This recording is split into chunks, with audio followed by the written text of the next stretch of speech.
Kung hindi ka pa napupunta sa Japan, isang business owner ang nagdala ng mga sikat na inumin mula roon papunta rito sa Pilipinas para ating matikman. Alamin natin ang kanyang successful business story dito sa Negosyo Tayo.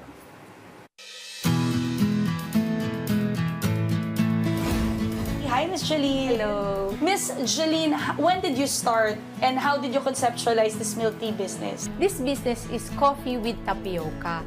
Dahil wala pa po ako nakikita sa Philippines na may tapioca na coffee. Usually milk tea, yung mga ginagawa nilang may tapioca. So sa Japan, natural lang siya.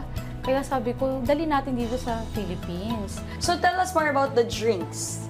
Yung drinks po namin, inspired by Japanese product. So, meron po tayong matcha, meron din po tayong signature. Meron siyang coffee base and tapioca. So bakit ba patok na patok ang matcha?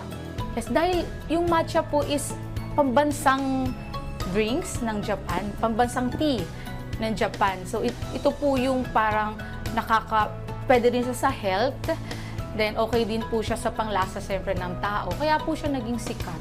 Ano kaya yung tingin nyo nakakaiba, nawala sa iba since ang tight na talaga ang competition?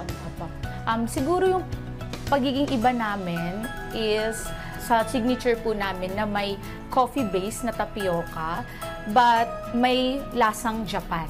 So kamusta naman yung mga struggles mo along the way?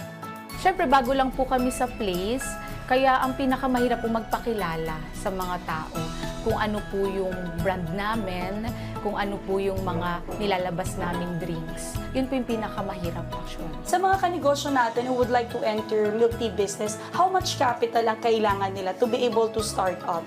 Actually, kami nasa 50K lang, nakapag-start na kami. Kaya siguro sa una, 50K to 100K, pwede ka nang mag-start. Advice na mabibigay mo para maging successful din ang kanilang negosyo? Siguro, know your market, know your place, kung ano yung papatok sa place na yon and yung mga customer mo. Yun ang pinaka-importante. Bakit importante pong magnegosyo ang bawat mamamayang Pilipino? Para ma-help yung family nila, hindi lang sa pagiging worker, actually maging mas malago pa sa pagiging worker. Sa negosyo, ang pinakamahalagang puhunan ay hindi kapital, kundi tiwala ng customer at tiyaga ng may-ari. Another business story na naman po ang itatampok namin sa inyo sa susunod na episode, mga kanegosyo. Kaya naman tara, negosyo tayo!